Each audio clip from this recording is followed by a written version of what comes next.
नमस्कार, दृष्टि न्यूज में आपका स्वागत है। मैं हूं आपके साथ अंकिता। चलिए बढ़ते हैं खबर की ओर। मुख्यमंत्री डॉक्टर मोहन यादव की प्रगति पर प्रेस कॉन्फ्रेंस। प्रगति प्लेटफॉर्म से एमपी के विकास कामों को गति मिली। गुड गवर्नेंस की दृष्टि से बेहतर है, समय सीमा में काम हो रहे हैं। वेस्टर्न देशों को भी हमने पीछे छोड़ा। कई दलों की सरकार का खामियाजा देश ने भुगता। पहले रेल मंत्री अपने क्षेत्र की चिंता करते थे, रेल पर अपनी नियंत्रण रखते थे। इसके कई दुष्परिणाम भी निकले। एमपी को 1850 करोड़ की रेल लाइन मिली।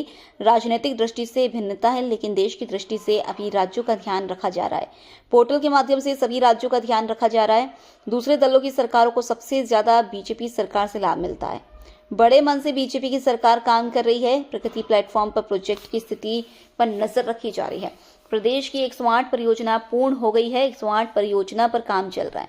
कांग्रेस पर तंज कसा। कांग्रेस को ये पता होना चाहिए। कांग्रेस सवाल खड़े करती है किस तरह से केंद्र हर राज्य के लिए काम कर रहा है। कफ सिरप के सवाल पर मुख्यमंत्री ने कहा, तमिलनाडु से आरोपी को पकड़कर आरोपी को एमपी के जेल में बंद है। यह एमपी की प्रशासनिक व्यवस्था का नतीजा है। अब हर जिले में लैब भी खोली जा रही है। जांच की क्षमता को भी बढ़ाया जा रहा है। प्रदेश में सीएम पोर्टल भी शुरू करेंगे। इस पोर्टल से मॉनिटरिंग होगी। एआई का प्रयोग जन कल्याण में होना चाहिए। फूल सिंह बरैया के बयान पर मुख्यमंत्री का पलटवार। कांग्रेस से बोलती है, कुछ करती नहीं है। उनके दल की वो जाने। हमारे दल में जरूर हर वर्ग को स्थान दिया जाता है। द्रौपदी मुर्मू जी को राष्ट्रपति बनाया।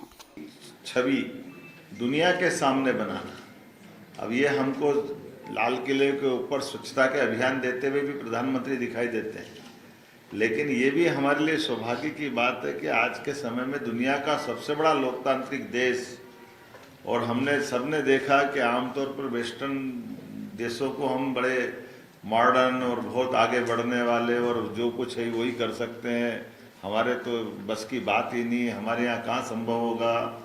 और वो इसी का धीरे धीरे करके जो क्षरण हुआ कि आते आते आते संयुक्त दल की सरकारें बनने लग गई। एक दो दल की सरकार के बजाय 24 दलों से सरकारों की तरफ बढ़ गए। उसका दुष्परिणाम क्या आया, हमने सबने देश ने भुगता है। कि आप देखो कि हमारे यहाँ एक या दो रेल चलती थी तो रेल मंत्री कोई राज्य भी हमेशा इस बात के लिए पीछे पड़ते थे कि रेल मंत्री रेल मंत्रालय हमको दे दो। क्यों दे दो? तो वो चाहे बिहार हो या बंगाल, एक रेल हमारे यहाँ से चल जाएगी, दो रेल चल जाएगी। अरे एक दो के चल जाएगी, 100 चल जाएगी। आज बदलते दौर में वो रेल मांगना, रेल मंत्री का बजट का मूल बजट के साथ जोड़ना, वो अंग्रेजों की पद्धतियाँ। ये जो गए जमाने जब अंग्रेजों ने रेल अपने लिए स्टार्ट की थी तो उनने उस रेल के ऊपर अपना नियंत्रण रखा, क्योंकि उस समय स्टेट अपने अपने बजट से चलते थे तो रेल का खर्चा भी वो स्टेट से निकलवाते थे, लेकिन ट्रांसपोर्टेशन का पूरा लाभ अपने पास रखते थे, पकड़ अपने पास चलाते थे। लेकिन ये छोटी छोटी बातों पे ध्यान नहीं जाने का दुष्परिणाम क्या निकला। लेकिन आज मुझे इस बात की प्रसन्नता है कि आज हमारे देश के साथ विकास का भी और विकास के साथ भविष्य की आवश्यकताओं का दृष्टिकोण भी कितना युक्ति युक्त होना चाहिए, या इसको ज़्यादा शब्द और प्यूरिफाई बोलो तो तीक्ष्ण होना चाहिए। कि आज मैं जब थोड़े दिन पहले असम की यात्रा से लौट के आया, और असम के अंदर नागालैंड, मिजोरम और ये जब हमने इन्वेस्टर समिट की तो इस प्रकार से जब उनने बात, वहाँ एक पंजाब के एक सरदार जी आए हुए थे इन्वेस्टमेंट कर लिए वहाँ के मुख्यमंत्री, और उनसे बात करने। तो मैंने कहा आप हमारे यहाँ करो। तो हमने कहा आपके यहाँ क्या दे रहे हो? तो हमने कहा हम भी वही दे रहे हैं, 100 करोड़ के होटल डालोगे 30 करोड़ का आपको अनुदान दे देंगे। उन्होंने कहा ये तो हो गया, अब जीएसटी में क्या कर रहे हो? अब हमारा तो दिमाग घूम गया, जीएसटी में क्या करें हम? तो जीएसटी तो भारत सरकार करेगी, जीएसटी तो जो लगेगी वो तो लेना पड़ेगी। उन्होंने कहा नहीं, यहाँ पूर्वोत्तर राज्यों में भारत सरकार के द्वारा 20 साल तक जीएसटी भी माफ कर दिया। अब ये जो दृष्टिकोण है कि पूर्वोत्तर राज्यों का डेवलपमेंट कराना है, तो उनको ये अलग से और क्या प्रमोशन कैसे देना चाहिए। उन्होंने कहा ये प्लाट और भूखंड और इनकी व्यवस्थाओं की जो लागत और उस सब में भी, तो बॉर्डर के अंदर तक सड़क पहुंचाना, बॉर्डर के अंदर तक रेल की लाइन डलवाना, भविष्य में चुनौती के लिए आने वाले समय में जब देश की सीमा सुरक्षित होगी तो देश अच्छा चलेगा।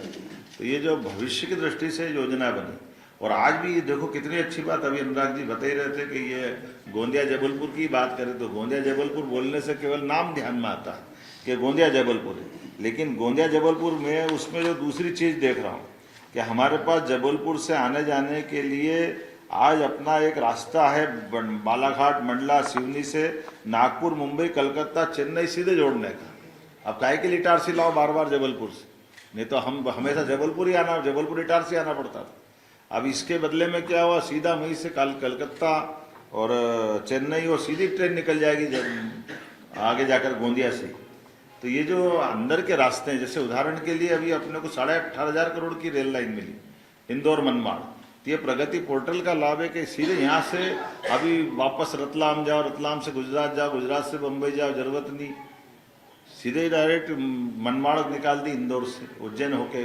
तो ये अपने लिए भविष्य की दृष्टि से एक एक करके कितनी सारी बातें हैं, लेकिन जो मूल बात अपने बीच में है कि राज्यों के बीच राजनीतिक दृष्टि से भले ही हमारी प्रतिद्वंदिता है, मतभिन्नता है, लेकिन देश की दृष्टि से हमारे लिए तमिलनाडु का भी वही महत्व है जो केरल का महत्व है। विभिन्न राज्यों के बीच में विकास के मामलों को लेकर के इस प्रगति पोर्टल में मूलभूत जरूरी चीज़ों के लिए केंद्र राज्यों के बीच, जैसे भूगर्भ संपदा का अगर दोहन करना है तो देश के हित में वो कैसे हो सकता है, तो वो हमारा झारखंड जैसा राज्य हो, वहाँ पे भी अगर फॉरेस्ट की दिक्कत है तो उस पोर्टल में किसी की जरूरत नहीं, वो अपने आप ऑटोमेटिक हमारे यहाँ के वरिष्ठ अधिकारी, भारत सरकार के वरिष्ठ अधिकारी और इन समस्याओं को सूचीबद्ध करते हुए अपने आप सॉल्व कर लेंगे।